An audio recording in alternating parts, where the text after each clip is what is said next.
Dinner Bus to join onward by Master Atlan, chapter 66. Hope and despair. All right, I've done what I can. The doctor looked over the notes of the surgery. We were able to remove all dust in your body and make sure nothing invaded your bloodstream. We did our best with the muscle fibers and reconstructed tissue around where the crystals were embedded.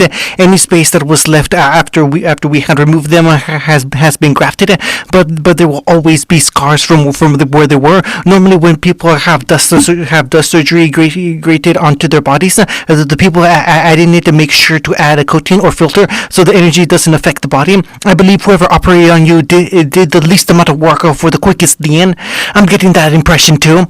Stand up. His black-haired patient followed him. Move it around a little. How does it feel? Itachi swung his right arm around, opening and closing his fist to get a feel of what he had to work with. He looked down at the state his forearm had been left in by his impulsive decision. I can barely feel my fingers. The doctor nodded. I'm sorry, but there isn't anything I can do about that. The damage done to the nerves is permanent. Honestly, you should consider yourself lucky that they're just numb and not clinically dead. Numbed by his own foolishness, but clearly not unusable. Itachi clenched his fist and saw he could still do so before nodding. I can live with this. Thank you, doctor. No worries. She nodded before pointing at a set of clothes placed off to the side. That will be your new uniform from now on. You can get dressed here and then make your way to the barracks for evaluation. Itachi nodded and slipped his new Atlas attire on. The white and gray was a far cry from the predominant blacks that he wore before, but he supposed that came with the change in career. Fixing his new uniform up, the door slid open and he stepped out. Hunting. Good morning, ma'am. She looked at the guards that had entered after she had allowed them in. A man and a woman, both at attention and shown respect like she was some kind of dignitary. They watched her step across the room and towards the window with anxiety in their stance. They must have been new and only knew her by reputation. Won't they be mistaken when they see just how pathetic she was? Ma'am, your mask. She sighed and stepped over to grab her mask as well. She picked up the blasted piece of faceware before her eyes lingered out the window and into their temporary domicile. In honesty, the very thought of sleeping in the ruins of a city that housed one of the worst tragedies in recent history should have made her skin crawl. But to no surprise, it just felt like another notch of shame to add to the belt. She looked down over the numerous white flag members as they moved the surplus of dust they had stolen. There were sentries posted every few meters to protect from any wayward grim that could have slipped in. So, ma'am, we'll be in charge of your protection for the day. They said protection. What they were actually doing was keeping an eye on her to make sure she didn't bolt them. What would you like us to call you, ma'am? We could stay with ma'am, or maybe Madam Guard, or Red. Kushina. The fox interrupted as her tail hung low at her back, and she latched her mask on over her face. Let's get going. Hunting. Name, Uchiha. What's your real last name? That's it. Took it up and keeping it. Write that down. The blonde petulantly stated as he pulled on his new clothes with a scowl. Where's my old jacket? I'd rather wear that than this stuffy ass suit. I'd look like some rich douche's personal boy toy. Well, that's the uniform we were told to supply you with. I'm not sure where your previous attire went. That jacket was homemade. The note-taker flinched in fright at the volatile response before they receded back into his chair. The young man gulped and grabbed his clipboard before returning to the questionnaire. So, what abilities does your siblings grant you? What, curious? Want to see them for yourself, or are you just keeping a record in case the day comes you gotta put us down? It's just a standard question we ask all our new, well, I suppose recruits. Explosion. I can create explosions of smoke and heat from my palms. Their strength and potency depends on how much force I'm putting out at a time. It could be a firecracker or it could be a bomb. I'd like to demonstrate. He held up his hand, and the guards on either side of the room tensed. But I think my new coworkers would shoot me down before I could. I'm sorry about them. It was mandatory for these debriefings that I have other soldiers here in case. They raised an eyebrow and dared him to finish the sentence. The young man coughed. Let's continue, shall we? What was your position in your prior group? Vanguard. I led most of the raids and attacks. Hunting. And what was your role in the group? Information gathering and interrogation. Gurren answered. If there was reconnaissance that needed to be done or vital info we needed extracted, I was the one who got it. Oh, I'm sorry to hear that. You won't be needing to do anything like that while you are with us. The blue-haired woman nodded, but she didn't seem convinced in the slightest. There was always a need for information, and there was always a need for the people that could get it. What could you tell? What could you tell me about your semblance? I can create crystals from almost any kind of inorganic material I can touch. Dirt, metal, even the dust particles in water are enough for me to make what I need. I can use them for defense or combat, long range or close. That's remarkable. That's remarkably useful. It comes in handy. Hunting. Reika Kurosuke, I was combated and in charge of training and conditioning any new recruits. You must have gained quite a bit of experience fighting all the White Fang over the years. Reika didn't answer as the young man wrote it down. And what about your semblance? I can create an electrical current through my arms and apply it to what I touch. It's one of the more common applications for someone with an electric-based semblance, but with my blades, it really helps in a fight.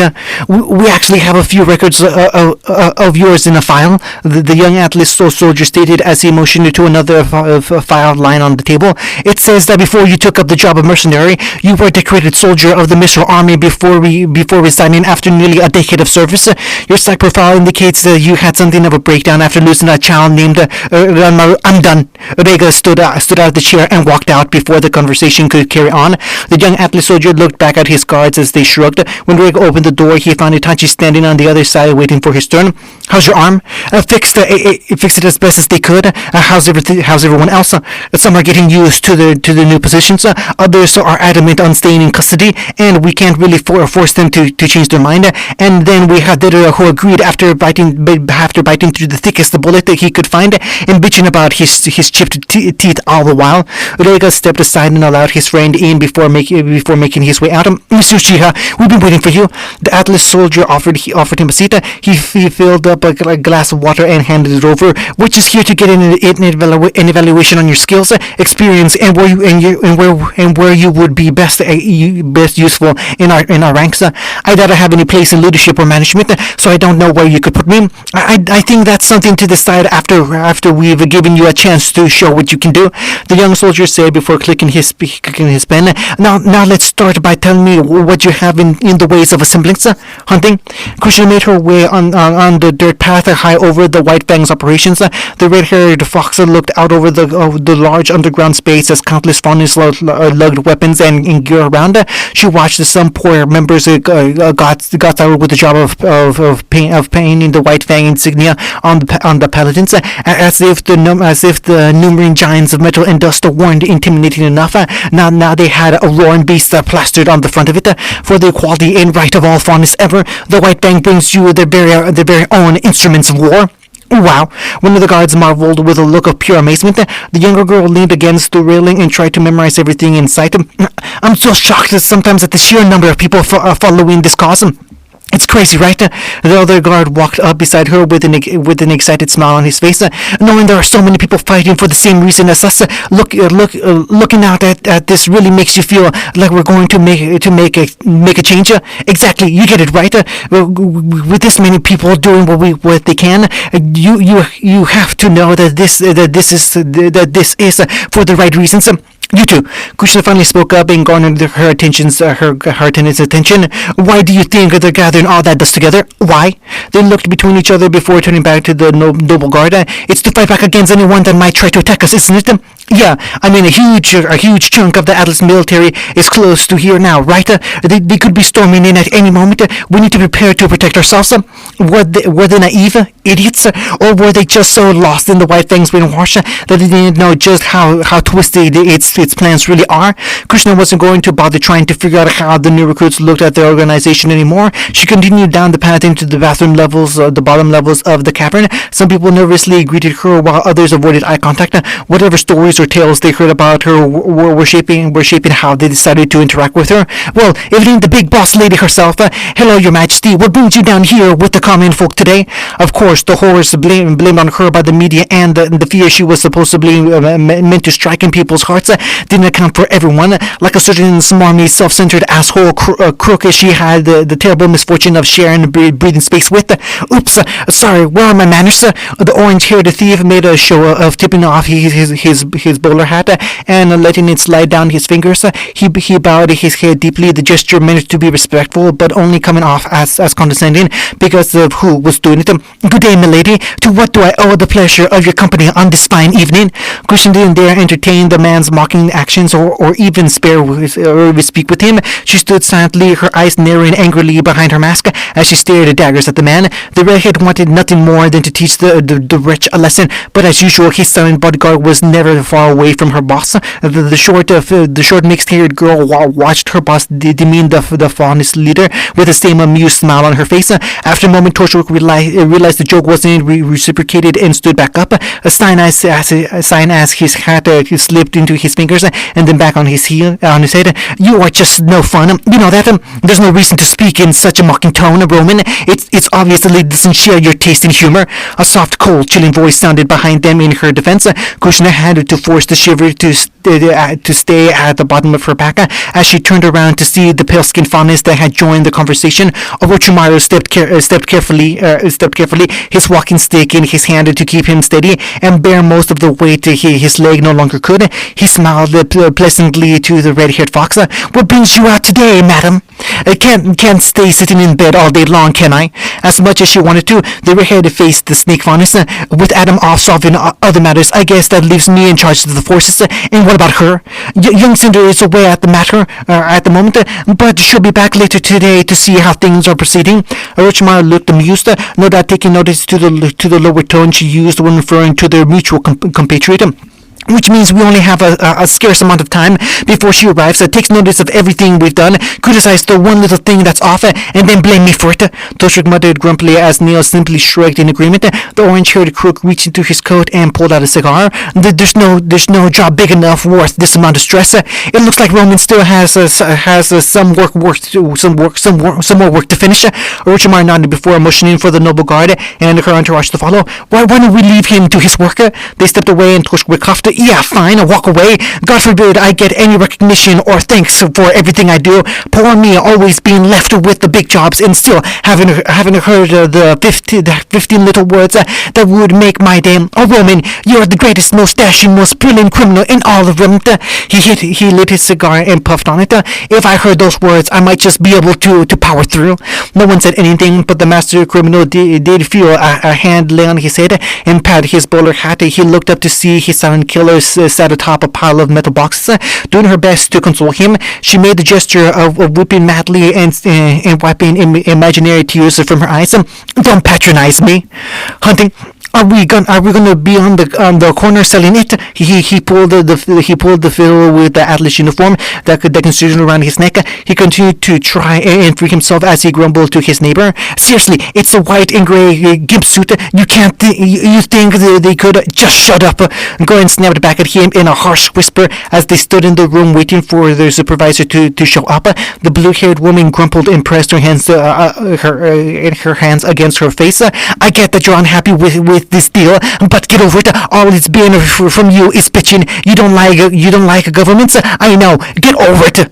Data and Goran stared at each other as they settled back into line with the other Uchiha. The former assassin heard the artist beside her snicker under his breath. What's so funny? All these years together, and I finally get to make you crack with a little pestering. Damn, this might not be such a bad idea after all. God damn it, I really hate your guts. Before the quiet gibbering could continue, the door to the room slid open and revealed several people on the other side.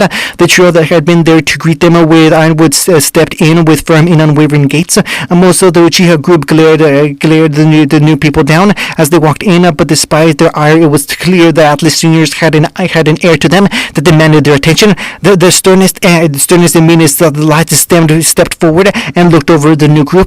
The beautiful white-haired woman's eyes narrowed sharply as she stood at attention. General Ironwood has entrusted your education and training into the Atlas Corps to us.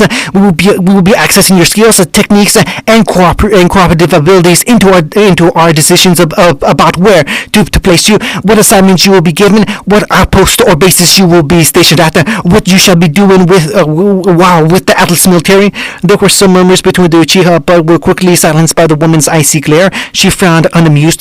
General Underwood stated when he offered you this opportunity that there were those of us that disapprove of this situation. I have no reservation standing here today and saying that I was once I was one of the opposing viewpoints. I believe each and every one of you deserve to spend a life sentence in a cell with the rest of the people that disregard the law or take it into their own hands when it's convenient for them. Fortunately for you, I'll honor the general's wishes and put aside my personal preferences.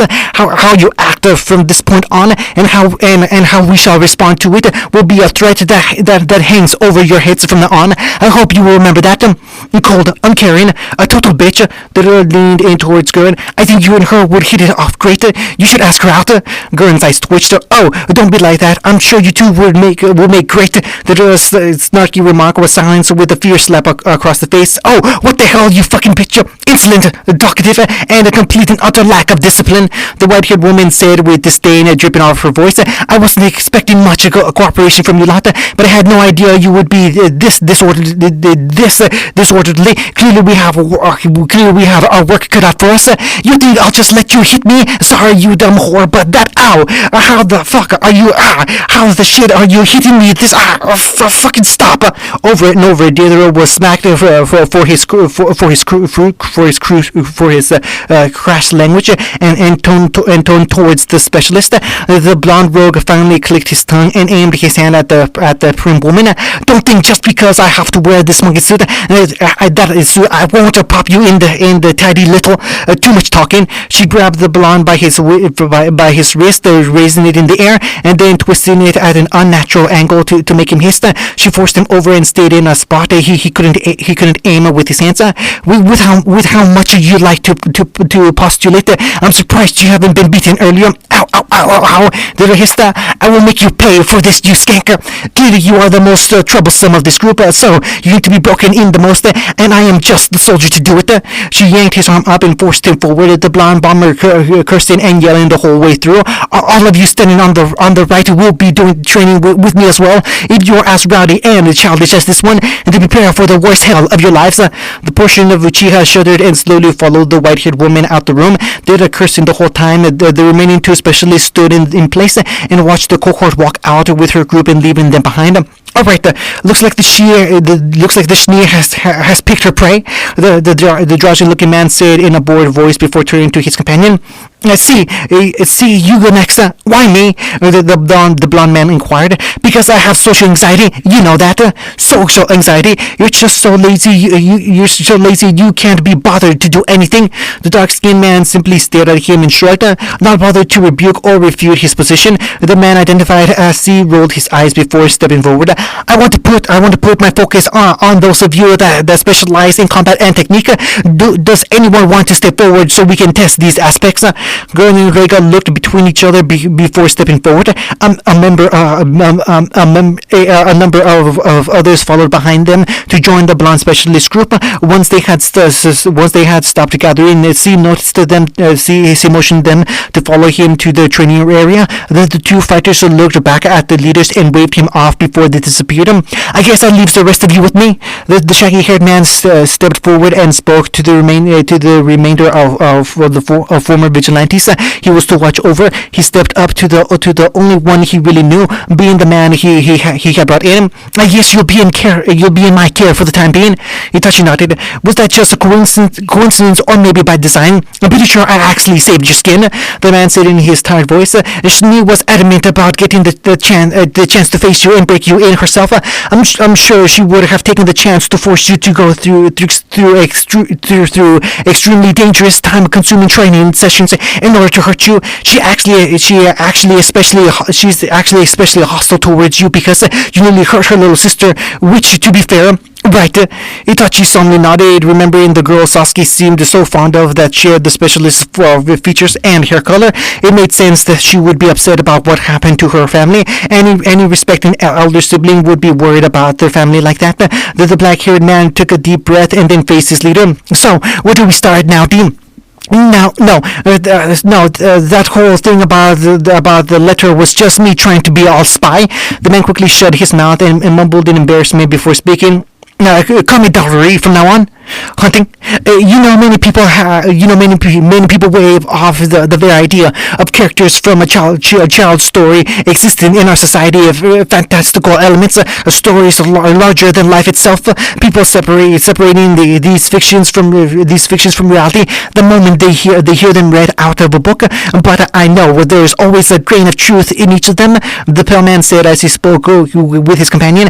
I didn't believe in the noble guards or menageries majesties either until I saw one with my eyes as a child. Krishna showed the slightest hint of interest at a Rajmar's story as the snake smiled. I was quite young, but I remember the scene like it was yesterday. My parents and I were traveling on a carriage, helping it move from one settlement to the next, while protecting it from any bandits, robbers, or grim that crossed our paths. They did a remarkable job for only two people who had never properly trained, had a proper training. I believe they were talents that would have shocked just about any modern hunters with their skills. But back then, what should have been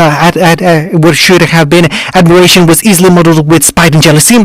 There were some folks in the caravan that didn't take kindly to the idea of relying on fondness and then being stronger than they were. They threatened my parents to stay back. They took up arms and prepared to protect the convoy themselves. But the disdain and anger quickly turned on them and summoned more beasts to them than they were ready to handle. And by the time my parents were able to act again, it was too late.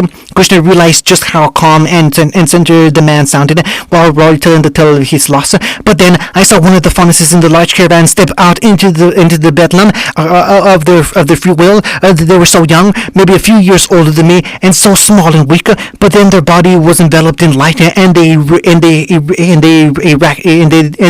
eradicated the beast around us. The very air seemed to change before my eyes, and they disappeared without a trace. The young child ran off before they could be questioned about what happened, and the caravan made its way to its destination. A few souls, and my parents are not so lucky to arrive. Sir, one of Krishna's bodyguards spoke up. Is that why you joined our cause? Because of what those men cost you that day? Huh? Rashomar looked confused by the question until he chuckled. Oh no, my dear boy. I know better than to blame their deaths on a little group that was already slain before them. For as many acts of violence I've seen made against Faunus, I've seen retaliation against the humans who did it. I don't blame the humans for interfering, or the Faunus that acted after they died, or even the grim that took them. My problem lies in a completely different matter. But I feel like we've deviated from the purpose of the story.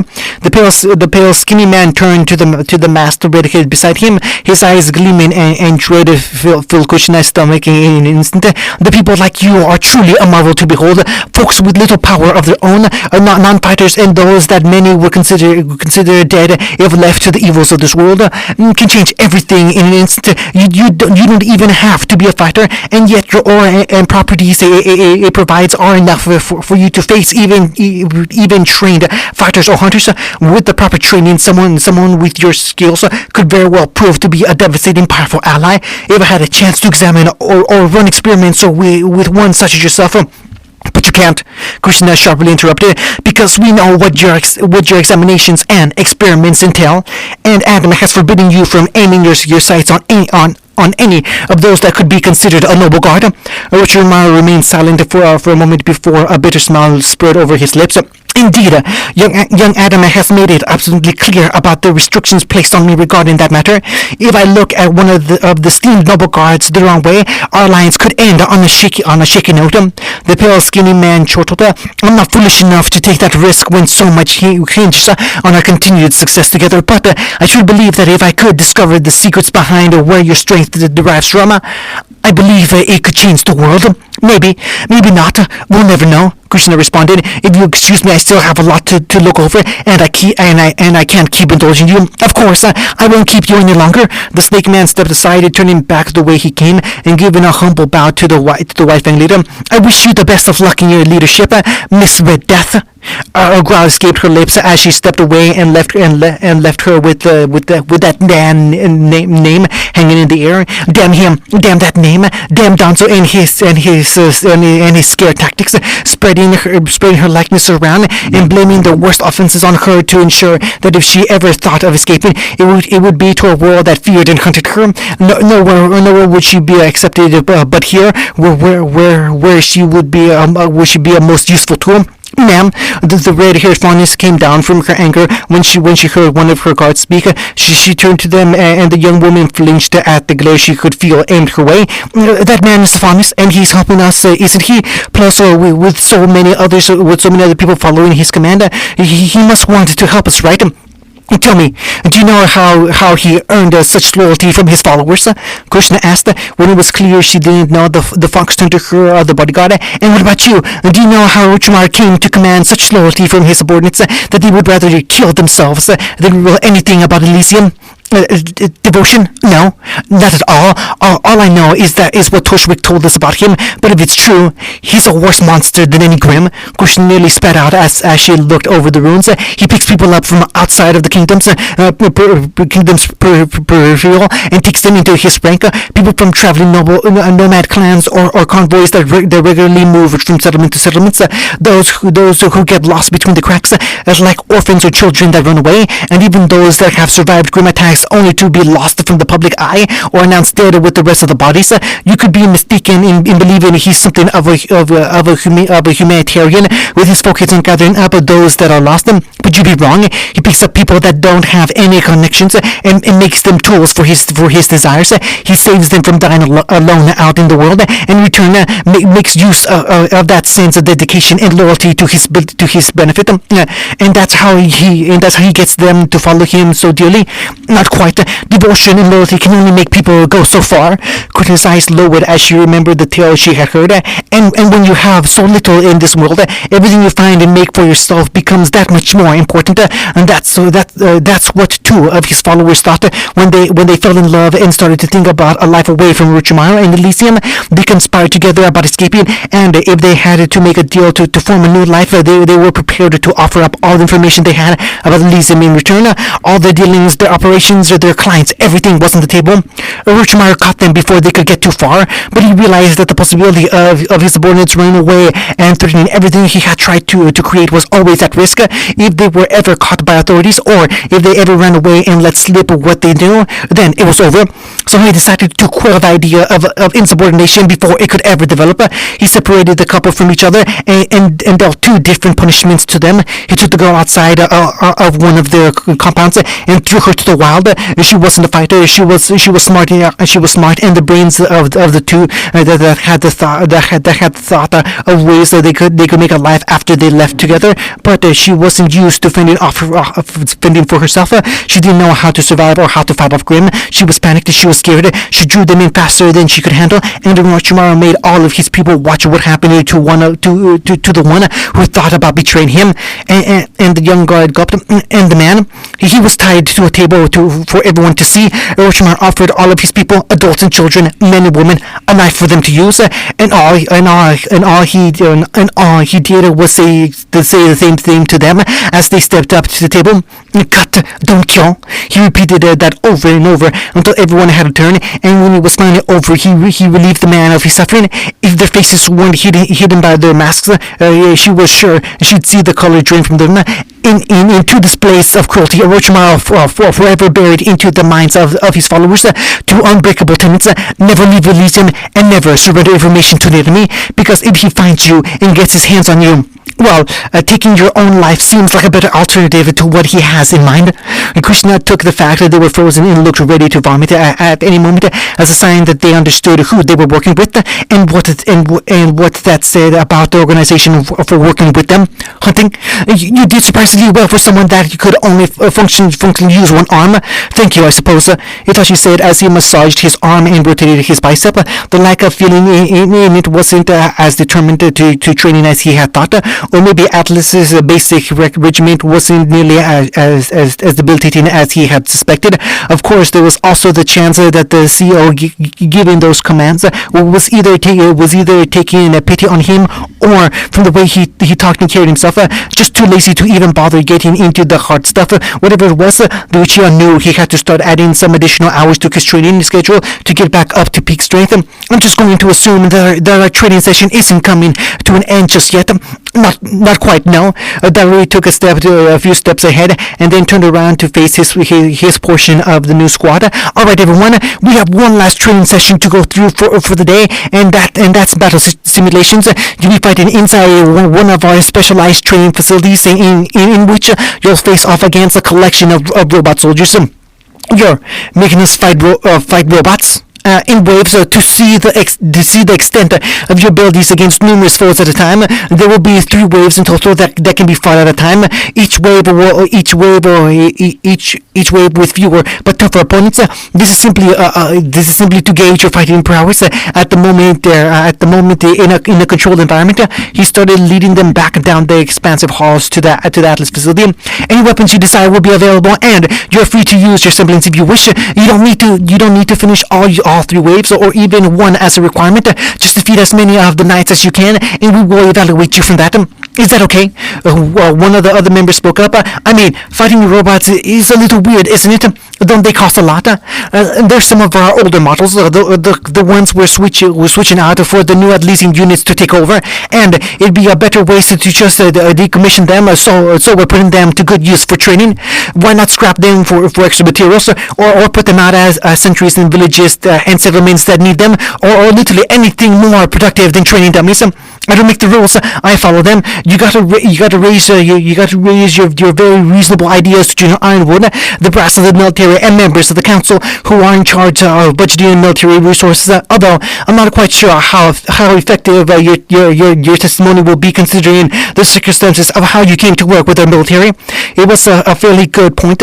Vigilantes under watch by the military wouldn't have much sway in imaginary decisions. Here we are. Is this going to be dangerous? I mean, it's us fighting a bunch of robots in a controlled environment with us supervising. Darrow informed him it should all be. Suck it! The doors opened and they were immediately assaulted by the loud exclamation followed by an intense explosion. The blonde bomber was already in the training field, facing off against the knight's robots within an audience of Uchiha specialists and other soldiers watching. There were already scraps of metal and robot limbs littering the ground around him, so it was clear he was well into his turn, and by the look on his face as he thrashed android after android, he was enjoying himself. This definitely seems safer, Itachi deadpanned. Darry whistled. Already on the second wave on his first try. That's impressive. The specialist noticed the darker color of the ninth robot's data was blowing up with serious glee. You picked up some rather impressive people along the way. Yes, he did. Wave 2 complete. Is this all you've got to offer? Didra bellowed as he stood atop the remains of the last knight he had destroyed. He wiped his face, but failed to hide a cocky smirk he had after having so much fun. If this is all your little robots can do, then you guys are so. Beginning wave 3, the automatic voice announced to everyone as the training field started to open up again and released the next wave of enemies. Didra turned around and was shocked to see 3 massive mechs standing over him ready to fight. What the fuck? Everyone watched the blonde man run around the giant automated automatons and curse each time they swung at him. Itachi leaned towards Daori. I thought you said it was just using decommissioned robots. Hey man, don't look at me. I ain't got all the answers. Fuck these tin cans! Hunting. Her entourage was far less talkative than they had been just an hour ago. No doubt they were considering the things they had learned about their lanky Slytherin partner and his group of brainwashed followers. Now, if only she could convincingly show them what the White Fang was just as bad. Kushina paused for a moment and watched all the White Fang members around her shuffle along, carrying their weapons and ammunition to stock up for their attack. Soon enough, they'd be day out there in the streets, fighting against any and every foe they believed responsible for their mistreatment, not to mention the countless other individuals, humans or faunas, unlucky enough to get caught in the mix. People were going to die. Children were going to die. What could she do? What could she do right at this moment to try and stop them from hurting so many people? She could fight. She could imagine the amount of damage and havoc she might cause if she used her semblance and raised hell down on the unsuspecting people before they could react. Just thinking about the dust that she could destroy, or the weapons that she could sabotage, filled her with a sense of hope that she had become so unfamiliar with in the last few years. But then the remainder of the tomorrow, Torchwick, and all their little cronies would come and stop her, cause the rebellious spark to die out. Orochimaru had his soldiers monitor in every inch of the underground city, and the moment she started causing a panic would be the moment they dropped on her. If they were merciful, they'd kill her quickly. But she knew better than to hope these monsters had any form of humanity left in them, and she knew whether she did, and she knew whatever she did wouldn't be an issue for long if she wanted to cause a serious permanent descent between all these people. Then she had to do something else and break the trust, cause panic and paranoia. Damn it! Why the hell are you all just standing there watching them work? Krishna heard the mighty yell echoed through the massive cavern. It seemed to grab the attention of everyone else around her because they flinched and paused when they heard the booming voice. She made her way around some train cars and spotted the source of the commotion, waving his arm that anchored him. You bastards are just lounging around with your cocks in your hands while we're working. You're just standing there and letting White Fang members do everything. Well, it's your mission and your plan. One of the two lazy members snarked. Why should we do all your heavy lifting? Han was brimming with anger while facing the duel. One of them Afanis that ridiculed him and berated them. The massive man yelled, we're supposed to all be partners here, aren't we? Working towards a common goal, helping each other reach our objective. So how about you stop standing around guarding nothing and help us prepare the dust? Sorry, man. They stepped away and laughed. Not in our job description. Don't fall for it. Yujito spoke up to her comrade before he could lose his temper and attack the lazy members with their backs turned. The blonde Faunus chuckled while watching his shoulders rise and fall with his breathing. You rise to the challenge way too quickly. Have you ever considered that if you slow your breathing, you might not be tense enough to bend steel garters with just your butt? Don't you start me. The large horse Faunus snarled as his long ears flicked over his head. I've had enough of a goddamn migraine dealing with those shits. I don't need you taking the piss either. And then you shouldn't make it so easy. Yujito laughed at his reaction while sitting atop one of the metal boxes. Come on, just focus on helping me with my semblance. I feel like I'm close to having it all figured out. Han huffed, took a breath and shook his head. You've been trying for several days. I refuse to believe you already have the ability to focus your aura like that. It took me a month of punching a rock and remembering the feeling of my aura breaking the stone to finally start to get it down. Right, well, I don't feel like punching rocks for an indefinite amount of time to get it down. Yujito glared down at her hand and tried to remember the feeling of her fire running over her and throwing her palm. When it was clear nothing was going to magically happen at that moment, she sighed and looked up at the bulky man. How did you learn to control your semblance like that anyway? My mother, she was immensely fierce fighter and expected me to one day match level of strength. She trained me to control my semblance, and I've been growing it ever since. I expected her to teach me some of her fighting techniques afterwards, but things changed. Her attitude, the people around her, and more than enough bottles to drown in. Han shrugged. Although I'm starting to realize how effective real fights are at developing skills and experience. Yujito chuckled. I guess I can see where that comes from. The blonde cat looked up and seemed to still in the surprise before she jumped off the crate she sat on. Han looked at her strangely before turning around to see why. Nice to see you, ma'am. Krishna watched the two younger guards before stepping up to them. Passing on your technique to the other, huh? That's a smart move. We'll be needing better control for all of us in the battle to come. Have you tried to teach Roshi how to control his semblance like that? After the last fight we were in, Roshi has decided to avoid battle as much as possible. He's more of a delegator, not a warrior, as he says. Well, it might still be beneficial to teach him control like that. Should I take it that you want better control of your aura too, Red Death? The small group of Faunus went deathly silent as Han's question hung in the air. They seemed frozen besides the horseman's ears twitching and Krishna's tail slowly swaying behind him. Excuse me, Kushina spoke up, looking at Yujito and then her entourage. Do you mind giving us a moment to talk alone? Yujito hesitantly nodded and stepped aside, with the bodyguards following behind her. When they were gone, it was only the masked fox and the giant horse left to stare at each other. The White Fang leader stepped forward, unafraid of the large man's stature or attention around her. You've changed, Krishna noted. I remember you being far more eager to help our cause when you first arrived, but now you're confrontational and short with just about everyone. I've had enough. I've had to change. I've been able to see things a lot more clearly from when I first joined. Han leaned back against the crate while keeping his eye on the woman in front of him. I thought I could come here and make a difference, be someone to make a great change for the sake of honest everywhere. I believe I could do something to ease the pain and suffering our people have been facing for countless generations. But then I realized that not everyone was willing to accept that what we are trying to do. There are foreigners out there that continue to try and keep the status quo of us being second-class citizens, holding steadfast to the idea that trying to peacefully negotiate with humans and waiting for them to change their opinions of us would actually work, even protecting the lives of people like the Schnee or even the Uchiha. I thought at least people like us will want to do everything they can to help those less fortunate, but that Bratton Beacon continued to interfere with what we're doing, and even spreading his stupid mindset onto Roshi's candidate too. Krishna showed a flash of a smile, but quickly hid it away. Then I realized that even the people were supposedly fighting alongside couldn't give a damn about us or what we're doing. Han's blank eyes narrowed on the numerous unfamiliar Elysium members making the rounds through the abandoned city. We joined with them for the resources and assistance for our future plans, but the moment shit goes sideways, they won't hesitate to throw us to the fire. So I'm being wary of who I trust.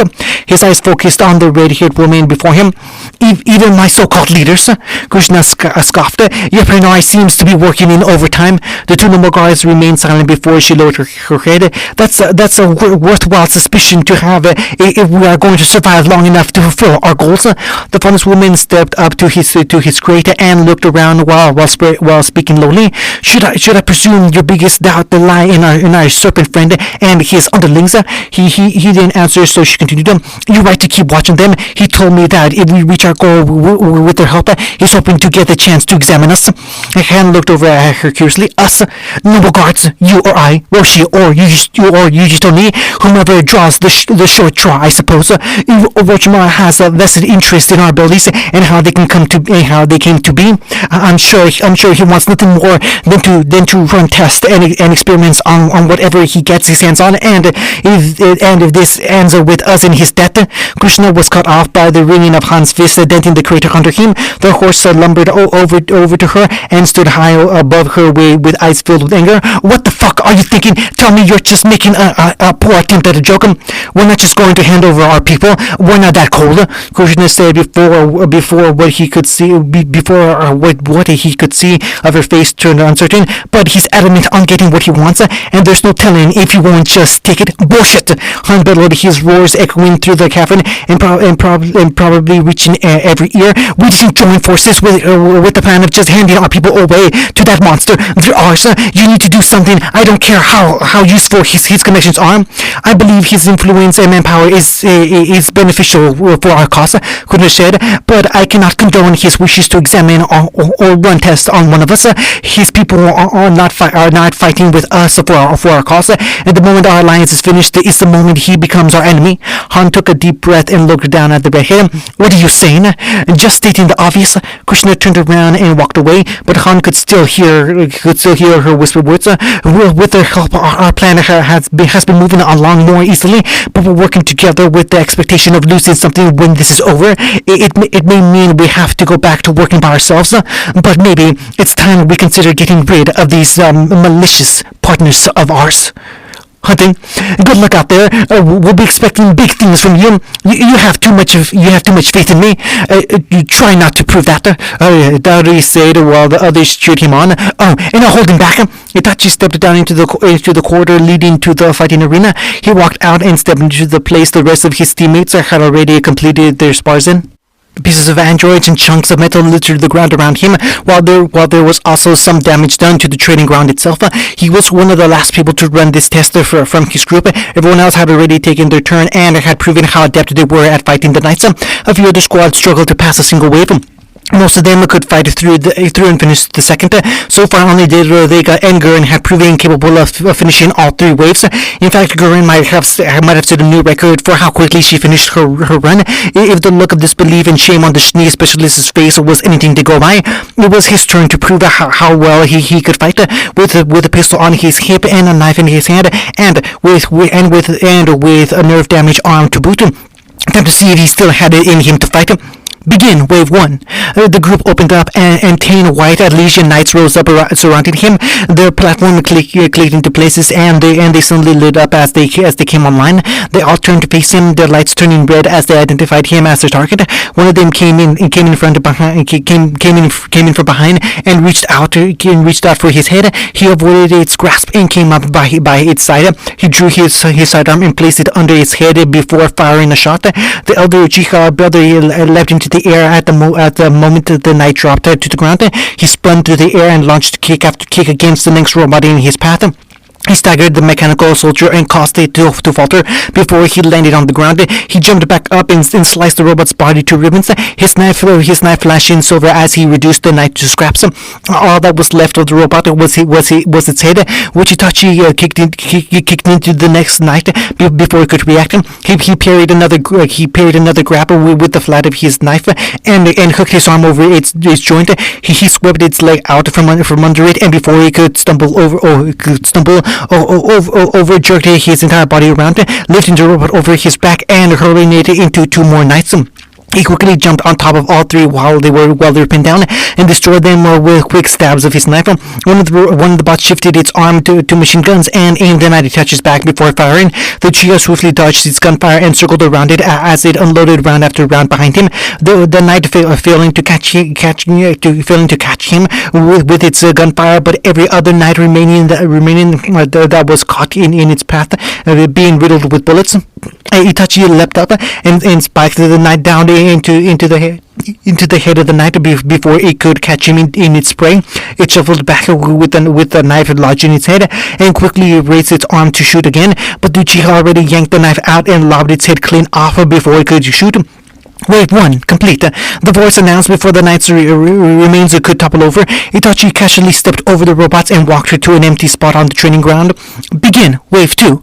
Fewer slots opened up and raised legs and raised less drones than before, but these ones were red and black instead of white and gray. They turned to face Itachi immediately after their platforms had properly docked. Without wasting a moment, they stalked on over, and the Uchiha found himself surrounded by 5 of the advanced knights. Their arms shifted into blades as Itachi looked around at his opponents. He fired a shot without aiming and watched as the bullet bounced off of their sturdy armor. Looks like a bullet wasn't going to do the trick. Itachi turned and parried the blade of the Atlesian knights, lunging for his back. He dug underneath its following swing and traded slash after slash with it before the next knight charged over and lunged for his head. He repositioned himself between the 2 knights and blocked the blades with the back of his knife before grabbing one of his arms. He jumped into the air and slammed the heel of his foot into one of their heads, hard enough to crack the visor. As he fell down with the knight's armor in his grasp, he positioned his knife against the joints of its elbow and slammed into the ground with his full weight. The force was enough for the blade to tear through the weaker armor of the joint and ran the bladed forearm off entirely. The android stumbled back, asymmetrical, and with sparks flying off of the exposed wiring from its arm. It looks up to its target before its own broken blade was spiked into its visor and through its head. Itachi kicked it over and jumped off its body before engaging with the remaining 3 robots. Come on, Itachi, show them what you got. Don't let these assholes get the better of you. Waste your equipment. Ha! Back off, bitch. Do not just take the speaker for yourself. Do not call us assholes, and do not call me a bitch. Sparks flew around Itachi as he parried and encountered the knight's slashes around him. In the moment of their wasted movements, he lashed out and left deep cuts on their armor. He was leaving his marks, but he could feel the knife in his hand start to chip away and dull against the hardened metal of their bodies. He was going to need a proper knife if he was going to fight stronger opponents from now on, but for now, it was time to use some of the skills. One of the knights leapt at him from behind and reeled their weapons back to attack. Itachi spun around to face it and lunged his blade out. His eyes flashed red before the knife's table could make contact. He buried it into its chest to the hilt, and the knife froze in place. Black flames erupted out of every opening in its body as the knife he withdrew scraped through its armor. The length of its chipped metal was draped in black flames that flickered wildly. The knights wreathed in the flames as dark as night started to stumble back and forth before dropping to the ground. The other knights seemed to watch the change in their fight with a wary caution. Whatever program registered for common sense in these robots was telling them that engaging directly was a bad choice. Their arms switching back the guns to keep at a distance. Itachi dashed in like a blur and slashed through one knight's head until it slid apart into pieces. His black flames superheating his blade enough that cutting through reinforced metal was like cutting butter with a hot serrated blade. He was quickly on the last two robots before they could fire and slice them apart. Wave 2 complete. Itachi hissed and dropped the knife as he felt the heat grow so greatly that the handle had started to burn. He looked down and watched as the black flames carried down from the blade to the entire knife to burn it all. He looked around and saw the pieces of Elysian knight starting to melt from the flames. Hellfire! Anything in his line of sight, whether it be an entire area or an exact spot, would burn with black fire. His semblance was very powerful, but the flames burned anything they touched to ashes, and the only way he could stop it was focusing on them so intently that he started to get a headache. That's why he only ever used it in dire situations, or when there wasn't a chance that the damage could spread uncontrollably. Begin Wave 3. The ground beneath him started to vibrate as three very big, very menacing heaps of metal and wiring raced up into the draining ground to face him next. The melting knife at his foot was starting to lose its form completely, and he only had several more bullets in his gun. The automated mechs seemed to stir to life, rising up to their full gigantic size as their targets systems zeroed in on him. Itachi aimed his gun, focused his red eyes on the path between the bullet and his targets, and fired. 3 bullets struck some of the weaker points of the paladin, doing no damage against the giant mech's armor. However, the black flames that coated the bullets as they flew through the air started to gather and grow from where they had connected. But even as the black flames grew on the giant robot, they primed the weapons and started to fire. Itachi couldn't help but smirk at the challenge he was getting again as he started to pound. Hunting. Okay, kiddies, we need to pick up the pace a little. Get the dust primed for more moving. Prepare the circuitry on the bombs for maximum yield. And can we clean up these cars a little? Come on, people. Do I need to get a doggy whistle to get you all together? The members of the White Fang stopped what they were doing and turned to the criminal mastermind with unamused expressions on their masked faces. From inside and turned to his multicolored associate still sitting behind him and casually kicking out her legs. Neil, am I the asshole here? Because I feel like I'm being treated as the asshole here. The mute girl just nonchalantly shrugged and went back to happily distracting herself with a song in her head and kicking in the air. The orange-haired crook sighed. The moment that crazy woman gets here and starts complaining, I just gotta blame it on everyone else. Yep, that's my surefire plan, and it's gonna stick. He took a long drag of his cigar and let its smoke linger in his throat before exhaling. I'm gonna get lectured so damn bad. A loud crash somewhere across the cavern, followed by the subsequent yells, pulled Roman from his inward panic. He and Neil shared a quick look before they quickly made their way around the train cars and bottom floor to see what was the cause of the ruckus. When they forced themselves through the massive crowd of people gathered up around the spectacle, they saw their culprits face each other. Han, stop! You pulled on her fellow guard's arm. You need to calm down. No, I don't. The angry horse yelled, easily yanking his arm out of her grasp as his eyes stared focused on the pale man in front of him and his followers that immediately came to his guard. There were crushed crates all around him, and a deep dent in a train car to the side of as he points to Orochimaru. I refuse to work alongside this man and his pets. We cannot fight for the sake of our cause as long as we have to accommodate these people and whatever ulterior motives they have. Now, my dear boy, there's no reason to be so rash. Orochimaru spoke calmly even as his fighters stood wary of what the large man might do. It is true that our ultimate goals differ, but the manner in which we plan to reach them is the same. We can work together in order to fulfill our dreams, and our teamwork will be mutually beneficial. Stop trying to persuade us like that. You preach unity, but I know you only have eyes on our abilities and how you can study them. You're fixated on them. Orochimaru stayed silent before giving a solemn nod. I won't lie, I am fascinated by your abilities and how they could possibly apply to others, but I have no intention of following through with those interests or bringing harm to you or your comrades. Your leaders and I have come to an agreement that suggests that suggestions like that are completely off the table until you see the opportunity to take it.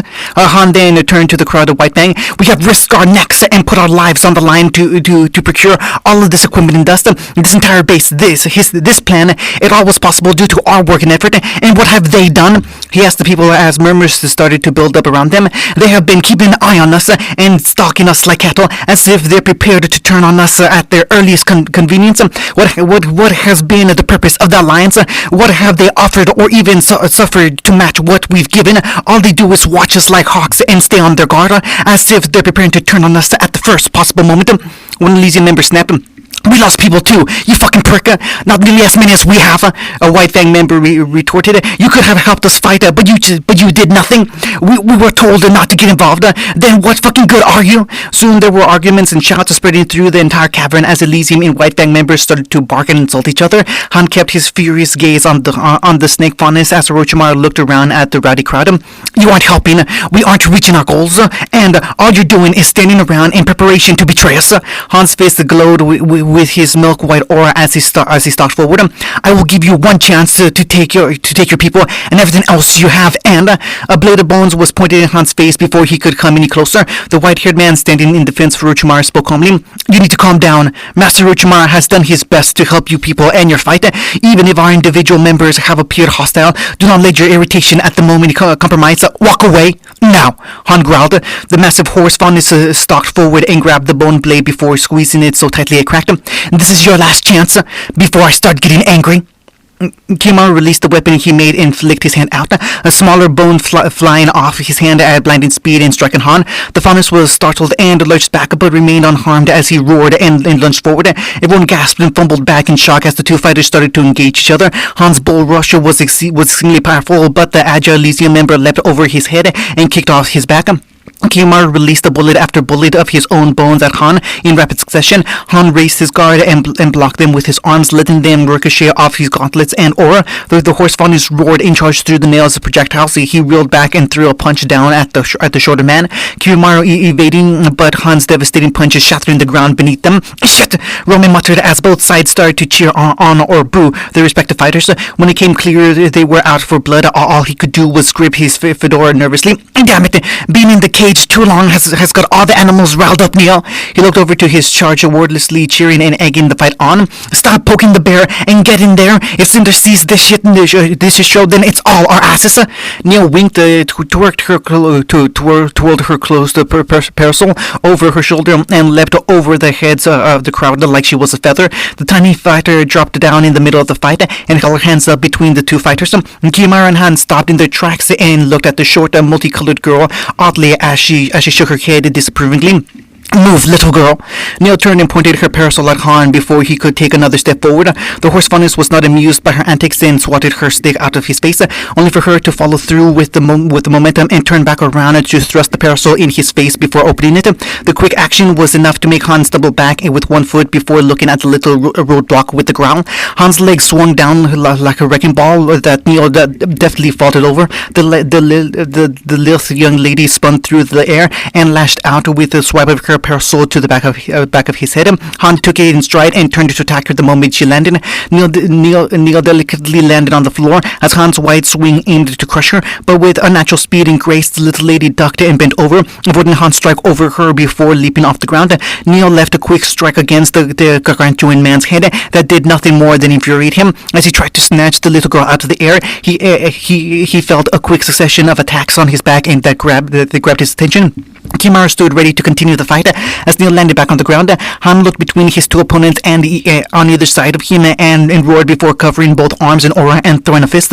His fist failed to reach either of them at that distance, but everyone was shocked by the powerful burst of steam that came out of his fist.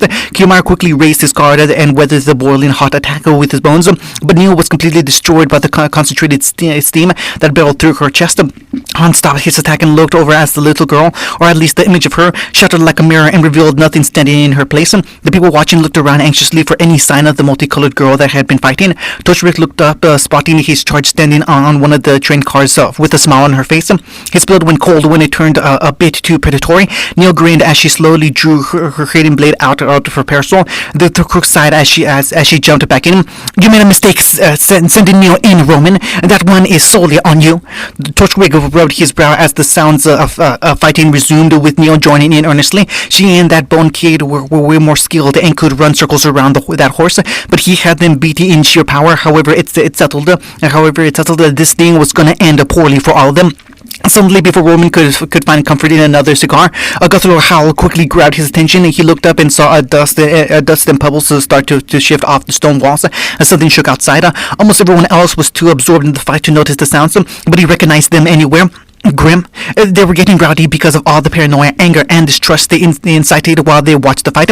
"Oh shit!" Roman cursed. "Hey you, up there! Keep your eyes open for any Grim! Tell everyone to get off their asses and get back to work!"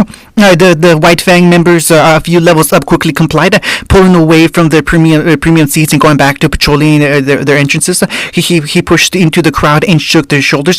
"Get your shit together, you idiots! You're riling up the Grim!" They didn't listen, shrugging off his hands and focusing solely on the three-way match. Roman clicked his tongue and prepared to fire into the crowd before realizing that they were situated around or standing on supplies of dust. There was so much of it lying around it that people were actually climbing up to get a better view of the fight. One wrong shot or one rogue ember, there'd be a hole on the map with him in the middle of it. "Oh, goddammit!" Torchwick muttered. "This can't possibly get worse." The telltale sound of heels clicking against rock behind him made him swallow his tongue. "Die!"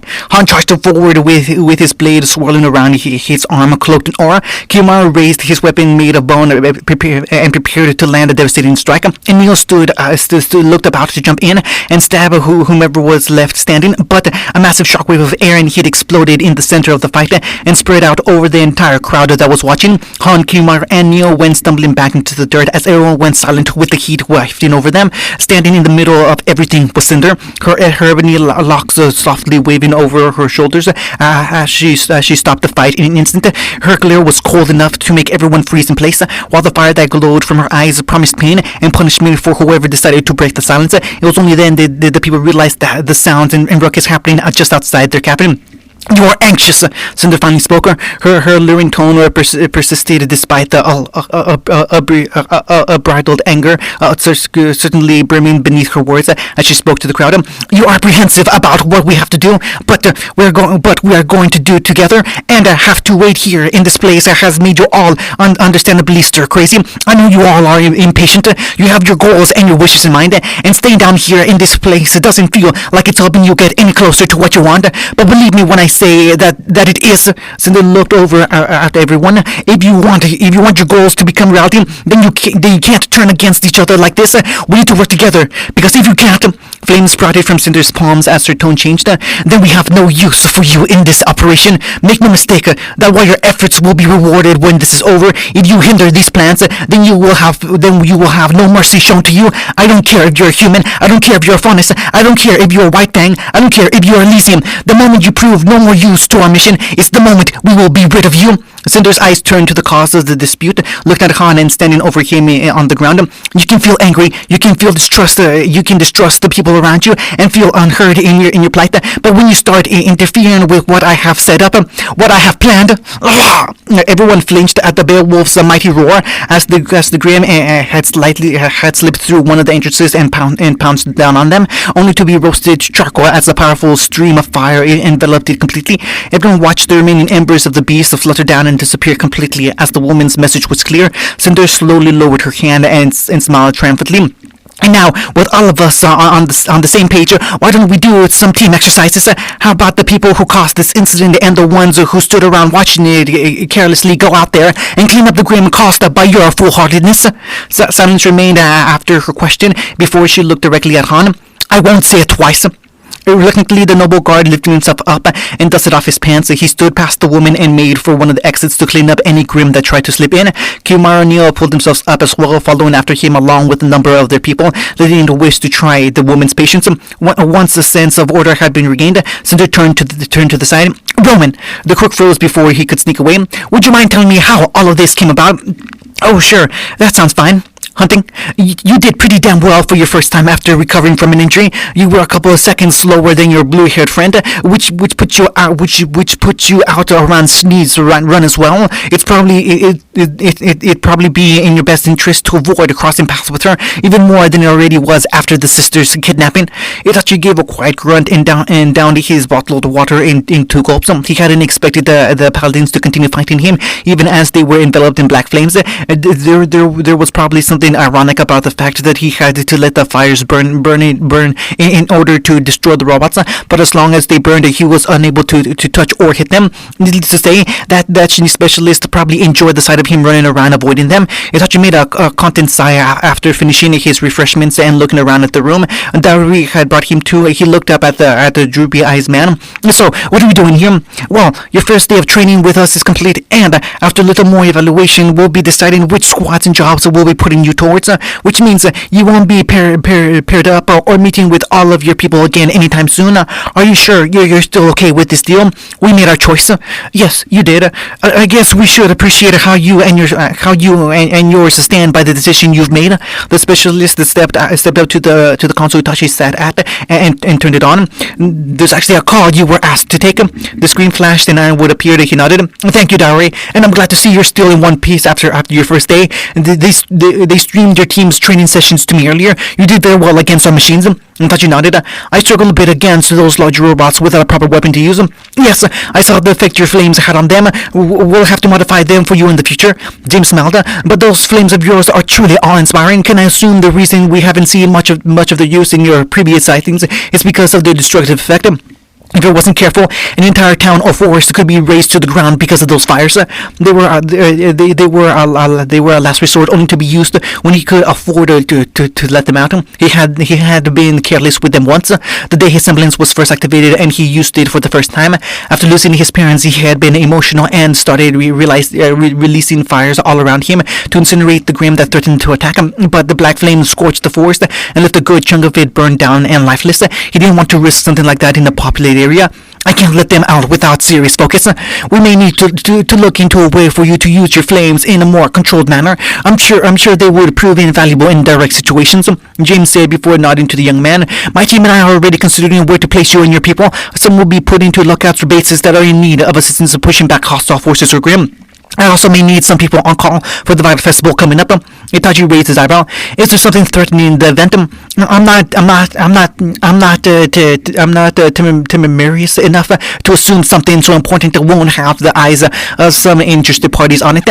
I would answer without giving a proper response, but I believe I'll be putting you personally on some more missions with our specialists from now on. You have a skill and good enough sense on you to work with them on our more daring ventures. Itachi looked back at Dauri for his input on the idea of Itachi training to be a specialist. Unsurprisingly, the man only gave a tired shrug as if he was barely listening. Itachi looked back to the screen. So I won't be teaming up with any of my people so often from now on. My apologies. I know they were your team and your responsibility. James apologized, but you are part of a larger team now, and that means you can't solely be focused on just a few people. We need you focused on the battles to come. I hope hope at some point you'll be willing to inform me what this hypothetical battle we're fighting is all about, and I hope we'll be able to trust each other enough for me to tell you honestly. But for now, we must focus on easing you all in. But that brings up something I wish to ask you. James looked down at something. During the questionnaire earlier, my people asked your associate why they chose to take the deal and join our forces. They all gave their own responses, but it seems to be based around that they follow your decision. But when we asked you that question, you remained silent. If you don't mind me asking, what made you choose to join us? I thought about my brother. Sasuke, correct? James inquired. I've seen him perform here at Beacon. A remarkable young talent. I'm certain he'll be a great huntsman when he graduates. Itachi showed a slight smile before he quickly stilled. When we were younger, we were all we had left after our parents died. We had to survive together and do everything we could to get by. I taught him how to fight and how to live in the world we found ourselves in. He used to tell me I was his hero, and that idea got me through more and more hard times than I'm willing to admit. Even when I started this whole idea of reviving the Uchiha to fight for a cause, he was right by my side. I thought there was nothing we couldn't get through together. Itachi looked down, but then he disappeared for 2 years, and I had thought the worst. I grew desperate, depressed. I threw myself into fights. I became foolish and careless. I did stupid things without a second thought. If I believed they would help me find my way to Sasuke. Itachi rubbed his hand over the dust scars that marked his arm.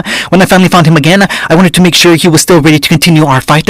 I lost sight of what I had been trying to fight for, and instead I only wanted back what I had lost. He thought back to the young boy and girl he had ambushed in the room while looking for his brother, provoking them both and attacking them before taking them away. The group they had captured just to get Sasuke's attention and make him come home, and the way he treated that young faunus during the fight. He was once a White Fang member and had convinced Sasuke to leave him, but Itachi's treatment of him was nothing short of sadistic and evil. He looked back at the day as his darkest moment, when everything he thought he stood for was cast aside out of desperation and fear. Sasuke kicked me in order to save his friend, because whatever Itachi thought, that boy was Sasuke's friend, and even during a desperate battle, he made it clear how much he cared for him. He desperately cried out to me that he didn't want to fight me or anyone else. He didn't want whatever had separated us to keep us away anymore. He offered me a chance to drop all the fighting that had consumed me over the last few years, and I just blanked it. Before I knew it, we were evacuating Vale, and I left him behind this time. You wanted to see your brother again? I wanted to earn the right to see him, Itachi corrected. My brother made a decision to join a school and become a huntsman to fight for people everywhere. I believed I was doing the same thing when I created my group, but it's obvious I lost sight of something along the way. I need to fight for a better reason than just because my name demanded it. My brother's making a life based on what he desires, and I need to be able to do the same. I don't think he'll ever forgive me for what I did to his friends, but maybe one day I'll be able to face him and not be ashamed. I can't promise that we'll give you what you want, because only you get to decide if you're ready to see your brother again. But if you're looking to do some good to make up for the bad, then I'll be willing to help you. Itachi sat still before showing a small smile. Thank you, General Ironwood. Hunting. Today's little bar-knuckle brawl won't be putting us behind schedule at all. In fact, your little show earlier put the fear of God right back into them and got them working even harder. We might just finish before schedule.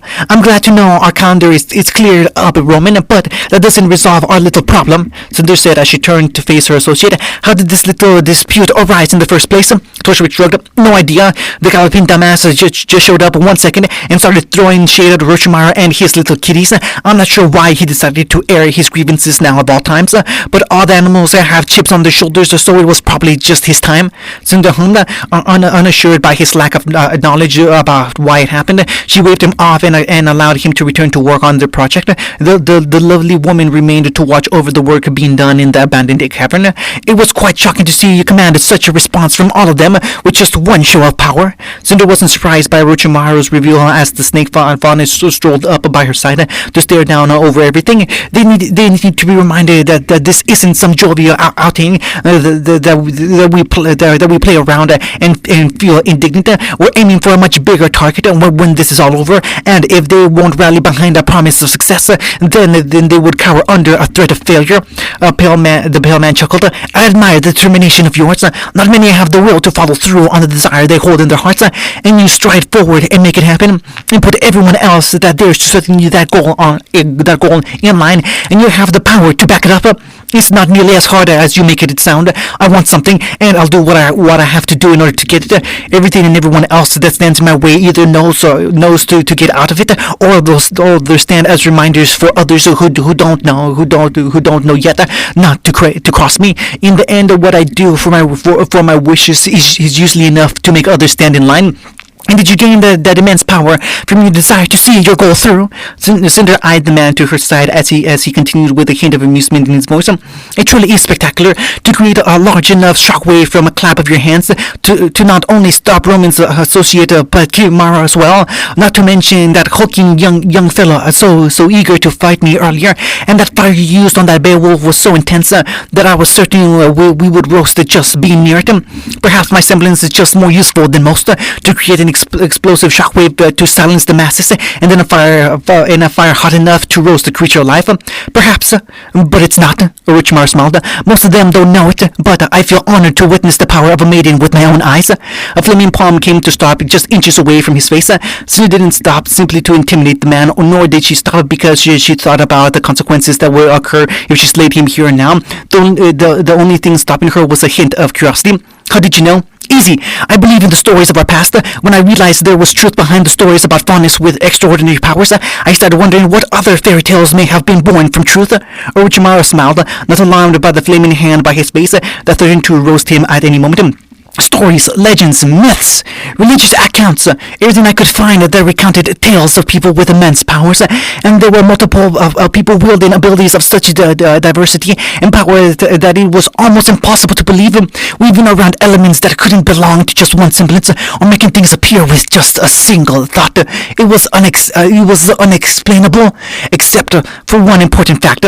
Let me guess, every one of these so-called miracles was performed by a woman. Orochimaru gave a telling smile as Cinder let out a small smile. She lowered her hand. And how exactly did you figure I was one of these maidens? The extent of your powers, you make a greater show of manipulating fire and making sure everyone sees it. But I felt your control over wind, and some of my people have even spotted sparks coming off your fingers before. It's subtle how often you use them, but you use more power than is feasible even for someone that wields dust.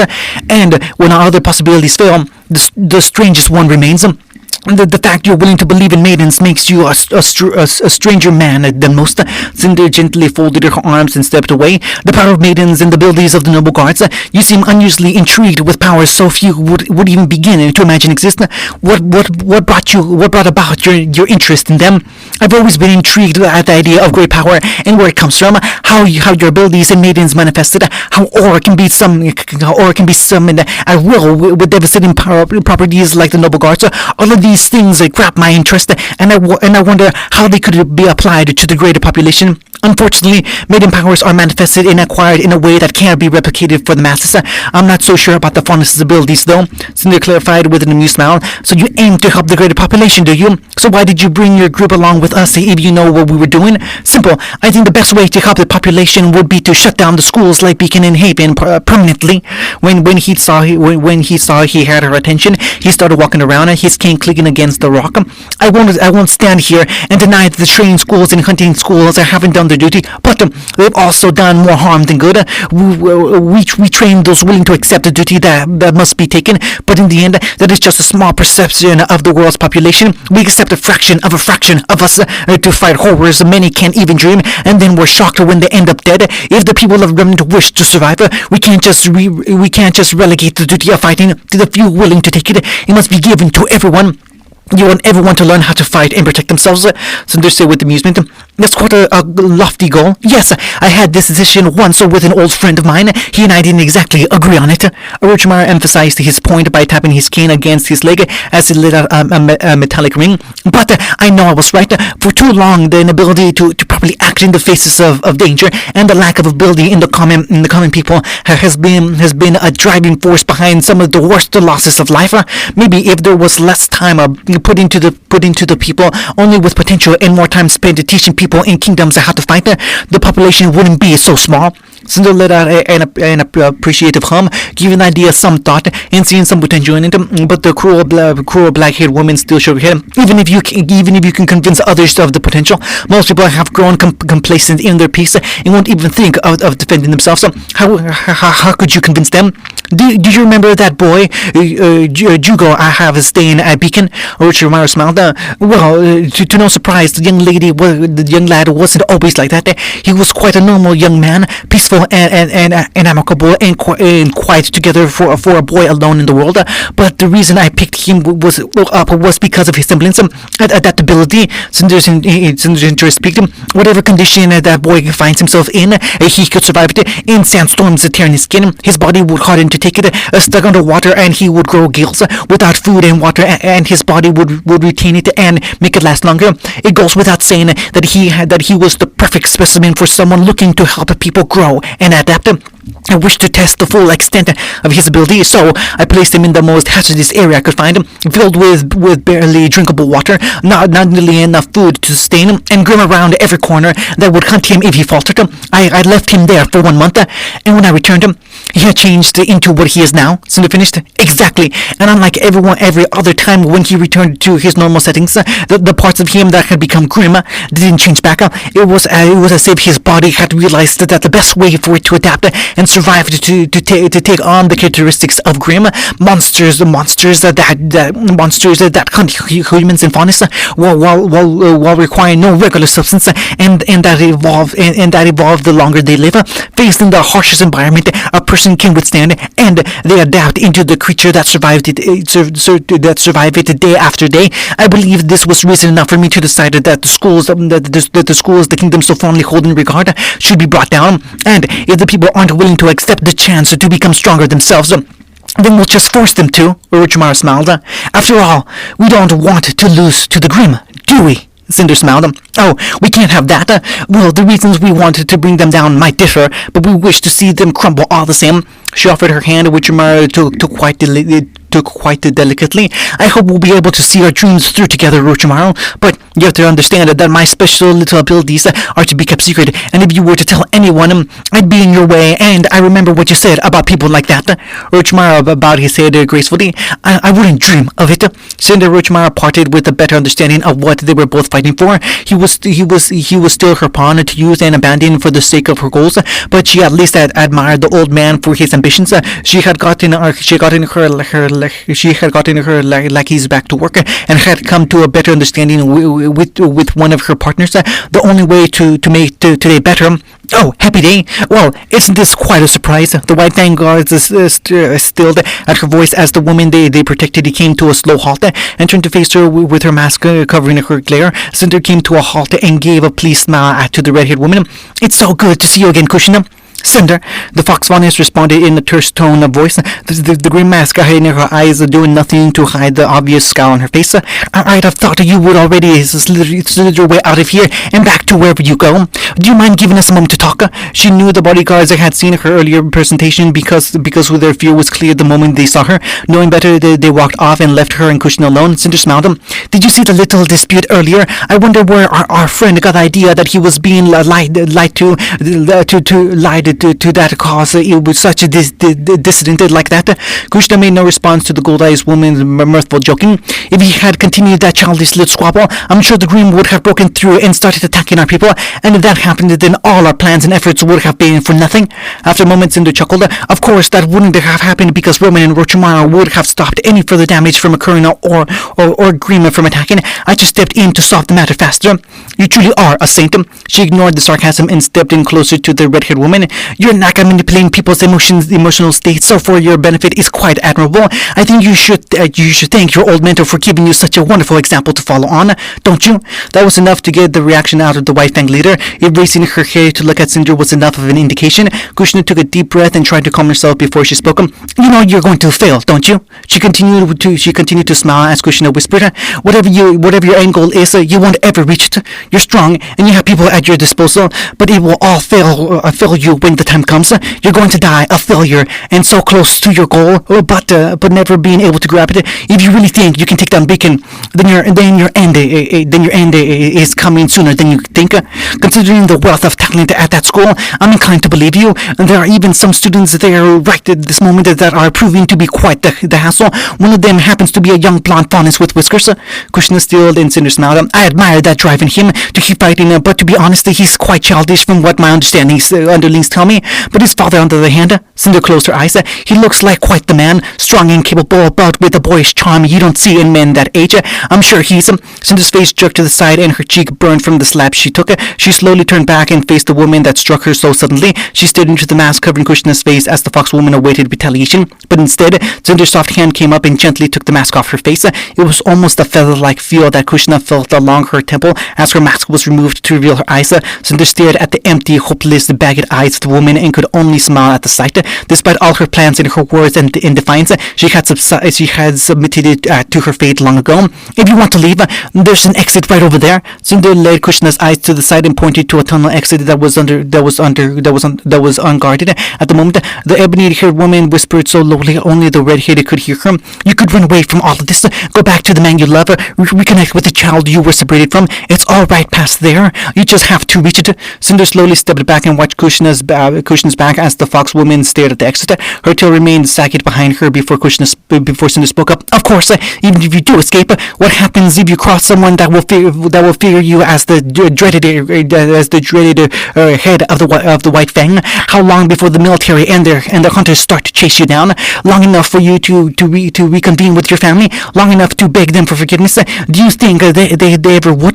Do you think even if you do miraculously escape from us, evade capture and find your family again, do you think you'll ever have the life you once pined for? Cinder stepped away and left Kushina to mull over the words she left her with. A genuine smile came to her face when she heard the quiet sobbing behind her. Ah, that made this trip worth it. Extra decaf part 2. On the left, they're coming in from the side. Someone grab the spike and put them down before these damn monsters get any closer. Yasuhachi grabbed the wooden spikes and left it to the side and charged into the frenzy. He swung his massive blade out and decapitated a Borbatuska that was coming his way. The massive student brought it back around and blocked an Ursa claw from bashing into his skull. Ha! Yatsu! Fox and Velvet came dashing in and knocking the Ursa away from him. The rapid faunus landed two quick kicks against the beast's head before Fox slashed open its stomach.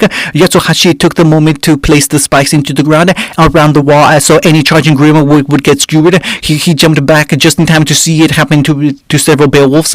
He and the others ran back to the safety of the wall as the other huntsmen and huntresses held back the monsters charging in. Once Velvet, Fox, and Yatsuhashi were on the other side, they took a moment to catch their breath. Hey! Coco returned her weapon to her bag and ran down to check on her team. Are you guys okay? Say something. Coco, what's wrong?